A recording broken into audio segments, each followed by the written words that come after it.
Today's video will be getting the opinions of Ukrainians about things related to the UK and Ukraine. I'm here with Viola, Sasha. Sasha. Nice to meet you both. arrived in May this year, like 3 months in total. And you? How long? Almost 2.5 years. What brought you to the UK? Because the war started in Ukraine, I moved to Ireland first, but then I wanted to apply for visa here. So basically, I'm just working at the moment. Which part of Ireland were you in? Dublin. Dublin. How long were you there? For a year. And actually, Irish people told me when I wanted to move here about like English people are so bad and you would not like England. But I loved it. I loved it more than Ireland. Really? Yeah, I've been here for 2.5 years and I was there for 1 year. So we'll talk about Ireland then. What was the best thing about Ireland? People.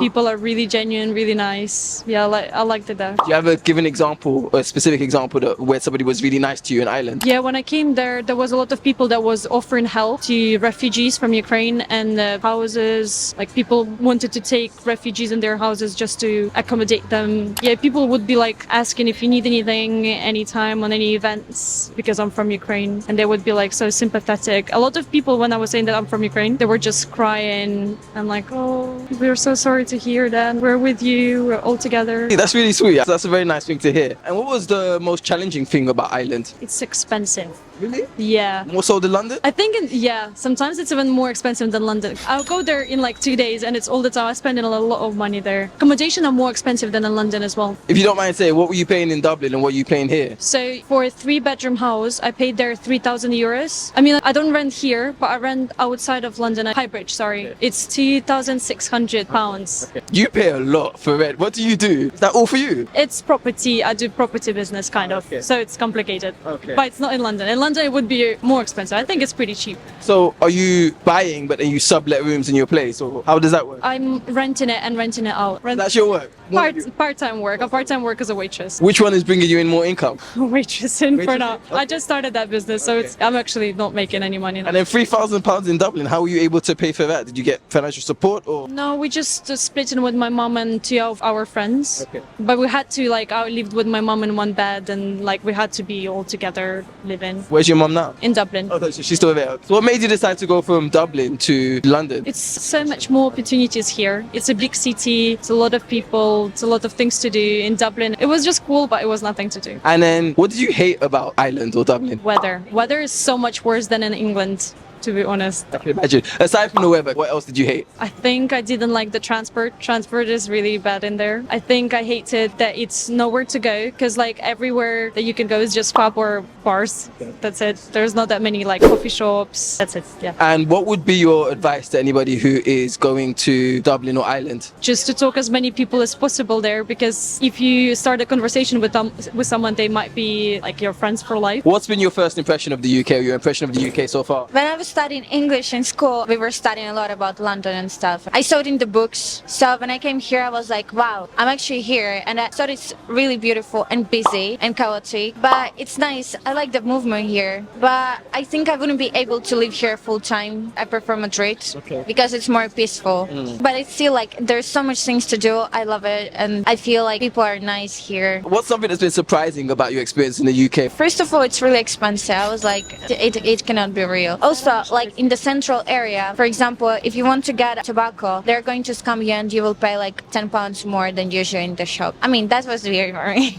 Why would you scam me? Second, dating. It's a little bit weird here. I don't think people are genuine here in dating. What experience have you had where someone hasn't been genuine? It's just my impression. I didn't have that experience, but from listening stories of my friends and stuff. So you haven't gone on any dates here? I went to a few, but What happened? nothing happened. It was weird. They would be love bombing you, but then suddenly, no, nobody ghosted me. Okay. So you said they love bombed you and then what happened? And then they're weird. I don't know, it doesn't feel right. What about you? What's been the most surprising thing about London or the UK? People are really closed off here. It's really hard to make friends here. Yeah, I haven't made that many friends here, to be honest, and I've been living here for 2.5 years.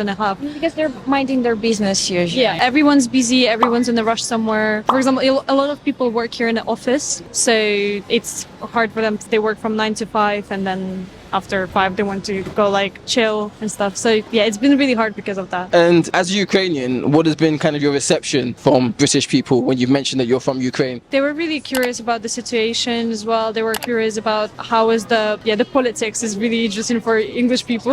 Politic topic is like really interesting for them. So going on to that quickly, what is something people should know, or maybe they don't know about what's going on in Ukraine that you'd like people to know? They keep bombing us every day, especially the east, well, the whole Ukraine, but the east part, they bombing like every day so hard, and every day people are dying. Obviously, like it's not that loud in the news anymore, which is sad. I guess it happens the same about Palestine, that they don't talk about it that much anymore, which is also sad. And yeah, I'd say people started to forget about the war. So they still, when I tell them about like, oh, my dad just called me about like there's no electricity for like 2 days, and they're like, what do you mean?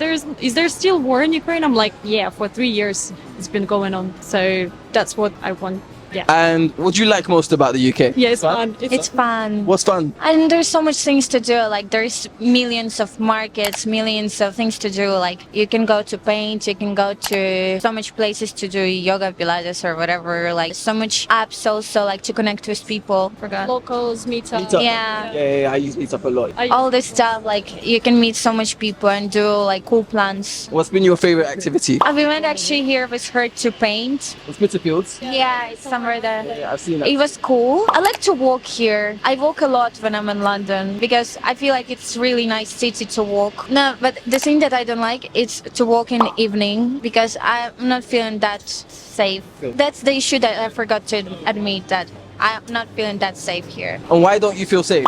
There's a lot of freaks. Oh, you know why? Because once when I was in the bus, there was a guy that seated next to me and he started to touch himself. What? Yeah, that was horrible. And the bus driver didn't do nothing. He didn't kick him out. Yeah, it's very hard for bus drivers because I've got a friend who's a bus driver. There's only so much they can do, but someone touching themselves, you have to stop the whole bus or something. And then the woman that was leaving the bus, she asked me like, are you okay? And I said, well, I am shocked. And she was like, they have to ban this guy because he's doing it every day. Every day. It's too much. Imagine there's kids coming back from school in this bus, or I don't know, someone's mom, someone's grandma, someone whatever, and there's this guy sitting masturbating. It's not normal. Wow. What about you? What you don't like about the UK? For example, to go to another city, I need to spend such a long time. It's just long to get anywhere. And yeah, from like here to get to Bond Street, I need to walk for like 2 hours. And it's just ridiculous. So that's what I don't like. Yeah, about the safety as well. I'm scared sometimes. Like people get stabbed here in the middle of the day when it's like that's insane. Like they just stabbed a kid and a mom in like the middle of the street recently. So from that, you don't have a sense of being safe? No, how can you feel safe where this can happen? Like nobody is safe. Like someone will stop you just because it's fun. I don't know. They felt like it. You know, it's weird. Let's move to something that's positive. Did you say your favorite thing about London or the UK? My favorite thing going out, here's a lot of things to do, a lot of activities. You will never get bored, I'd say. What's your favorite place to go to? Oh, it's a lot of places. Yeah, even in the UK, it's a lot of cities that you can go to that are different. But London is my favorite. For anybody who's coming from overseas to the UK or London, what would be your recommendation or advice to them? To be careful with their phones. To just not go to tourist activities because it's a lot of tourists. London Eyes is calm. So go to Sky Garden or like there's the Lookout or something. That's so many things open and it's for free. And London Eye, it's like you have to pay crazy money and you gotta be stuck like a sardine with other people. And like champagne glass is like £50. It's like no. And it's a lot of things as a tourist attraction is that like you just spend too much money. I'm here with Anastasia. And how long have you been in the UK? Quite a few years. What brought you to the UK? Mainly work. I'm a typical economic migrant. I guess since you've been in the UK for quite a while, how has your experience changed over the years as a Ukrainian in the UK? First of all, this Ukrainian became British quite a few years ago, so I call myself British-Ukrainian or Ukrainian-British. So that was the main change. This country became home.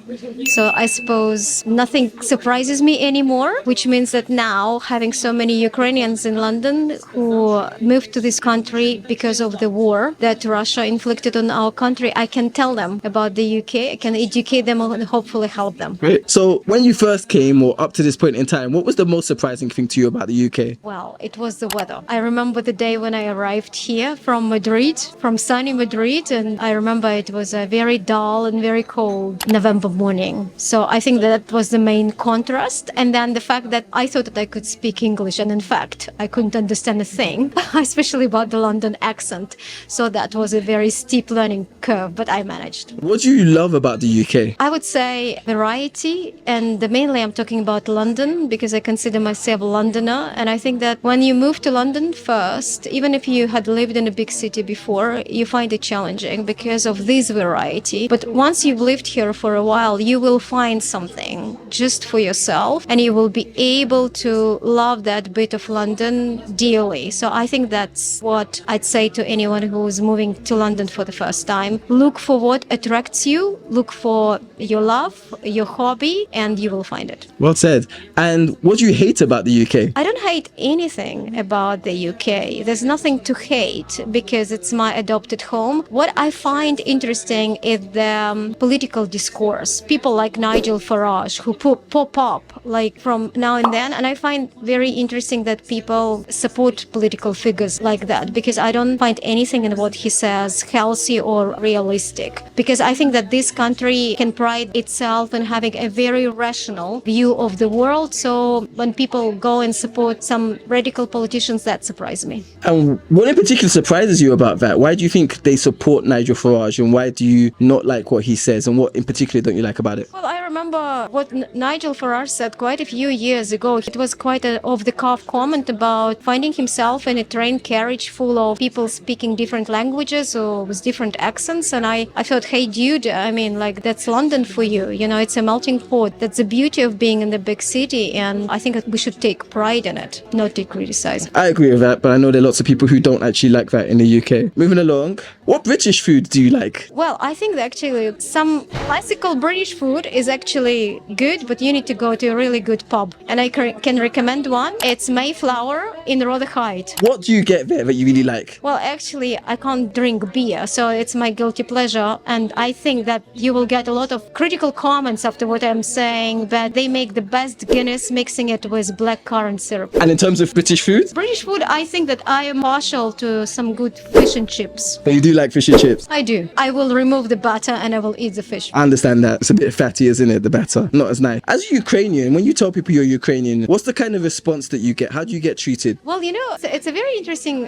question, Korede, because I remember very clearly quite a few years ago, there was still a perception that Ukraine is part of London, which was amazing to me. But because Ukraine was not that firmly on the map for many people, it's quite tragic that events like war actually put the place on the map. And I remember surprise in people's eyes, is it an independent country? I had to say yes, it is. And then I would go into half an hour tale about the history and the differences and the tough historical journey which Ukraine had to travel to get where we are today. Today has fundamentally the situation is changed. Ukraine was in the news, and we would all like Ukraine to continue to be in the news because people are fighting, people are losing their lives, and international politics quite tricky at the moment. So we can only hope that it will change for the best. And as Ukrainians, we have to continue educating, including people in Britain, and reminding them that we are there. And what I'm going to say is a very strong belief of mine that we have peace here because somebody's fighting for this peace in Ukraine. So I think that I would like to leave you with that. And I guess any final comments about your experience as being a Ukrainian in the UK, or just any comments to anyone who might be coming to the UK to live here about what they should do? Well, I would say that I would like to end this very pleasant chat with a comment about yourself, because we've just finished our rehearsal. Our choir Songs for Ukraine was a project set up by the Royal Opera House 2 years ago, and now we are rehearsing for our next concert on the 25th of February, which will be marking the 3rd anniversary of the invasion of Ukraine by Russia. We're going to sing at Sadek Cathedral, so there's a bit of publicity here. But when we finished our rehearsal, I was very interested to see a young man, a British young man with a microphone and a camera going around this very traditional Ukrainian club. So I approached you and asked a question. What surprises you? That British people are full of surprises. So thank you for surprising me. Thank you. It's been a pleasure. Thank you so much. All right, I'm here with Dimitro. Nice to meet you. And how long have you been in the UK? 4 years and counting. What brought you to the UK? Job. What do you do? I'm a software engineer. I write software for other software engineers. Okay. So they offered me a job. They wanted me to move mid-pandemic. I said, yeah, why not? Sounds like an adventure, right? And where are you from in Ukraine? Kiev, the capital. Born and bred in Kiev, lived there your whole life, or? Yeah, born and bred Kiev, lived in Treshina and then moved to Solomenka and then here. You've been here 4 years. So far, what's been your experience of life in the UK? Big bag of mixed things. I generally like it, don't get me wrong. Like, I used to tell my colleagues I like the weather. You won't believe me, but I do like the weather. It's not as extreme, right? You don't have minus 15, minus 20 here in the winter. You don't have winter, but still, right? You don't have plus 30 in the summer. I like the summer here. So yeah, I do like the general vibe here, to be honest. The weather and the stability. That's something everyone in Eastern Europe wants sometimes. And how have you found British people to be? Not homogeneous, different, like very different from good to bad, like all the people everywhere. Have there been anything surprised you about British people or British culture? Do you want a good answer or a bad answer? Both. Oh man. Okay, so the bad answer would be probably amount of drinking.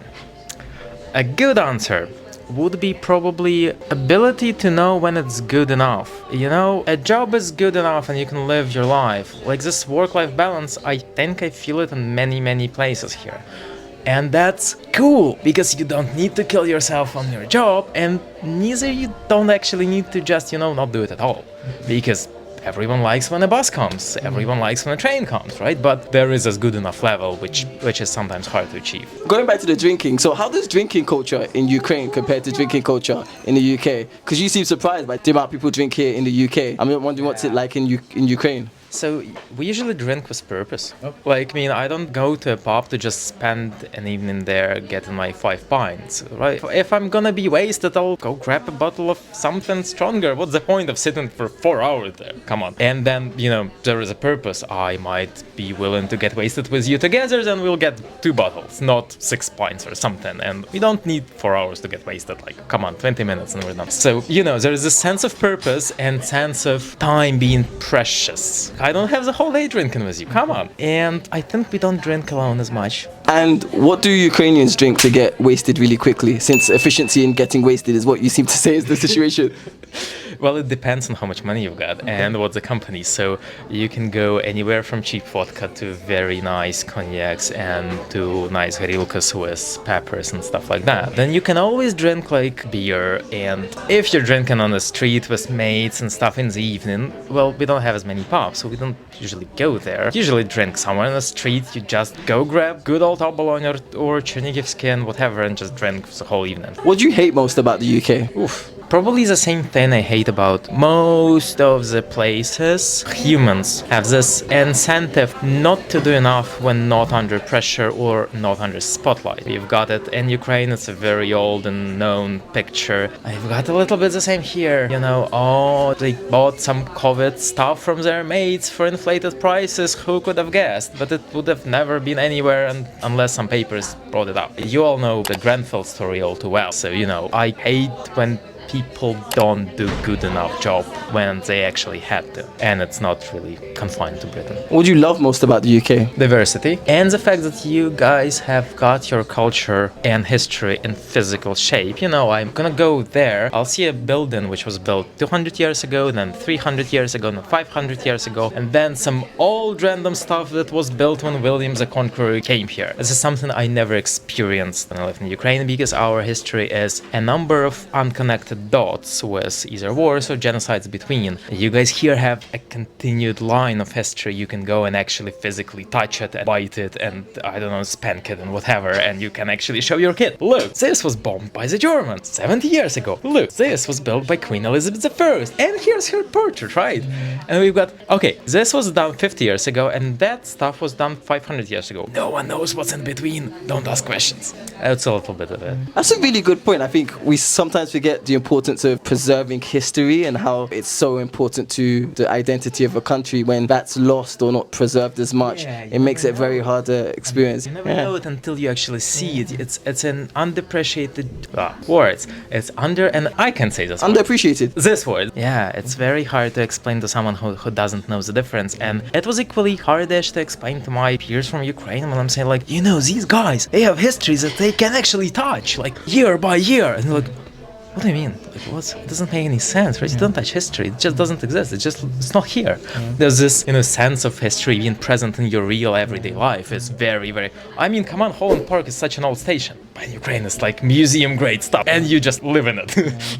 So, as a Ukrainian, how do you feel you're treated in the UK? So, when you tell people you're from Ukraine, where it comes up in conversation, what kind of response do you get? I never had any negative responses or anything. Obviously, with the latest events and this being recorded in 2025, people know a little bit more of Ukraine and not from the positive side. Everyone knows, oh yeah, war and stuff. But people are generally curious to learn what's happening and why, and I usually try to explain as much as I can in the terms that can be appreciated and understood, because we live quite far, and the life on different sides of Europe is different, and sometimes it's a little bit hard to explain. Again, just like with history, if you don't have perspective, it's really hard to understand. That's why what you do is quite important, because you bring perspective and you learn the perspective yourself. Thank you. What do you think people should know about Ukraine, whether it's the current situation in Ukraine or just overall about Ukraine that maybe is going unmissed in modern media or current affairs? Whatever they want. I mean, if I don't care about the country A, I'm not gonna learn anything about the country A because someone said me. So, if you're curious, go read some history. If you're not, don't bother.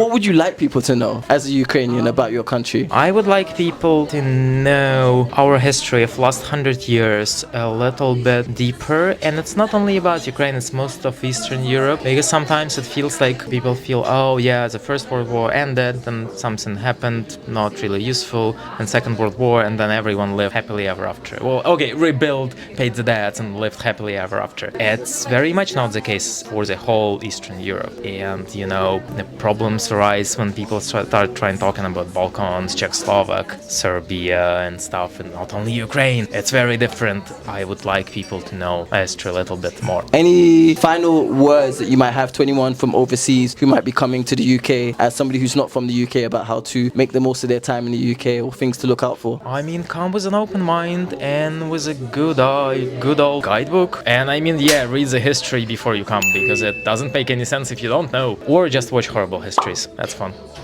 Alright, fantastic. Thank you so much. Hi everyone, my name is Korede and I'm embarking on an exciting challenge going from 1,000 subscribers to 10,000 subscribers in 1 month. I need your help to achieve this. I am a YouTuber, I make great exciting videos, traveling, asking people about hot topics. You can check out my videos, subscribe, follow, share and like. Let's hit this target of 10,000 subscribers in 1 month. Together we can do this. Let the internet unite and let's make this happen.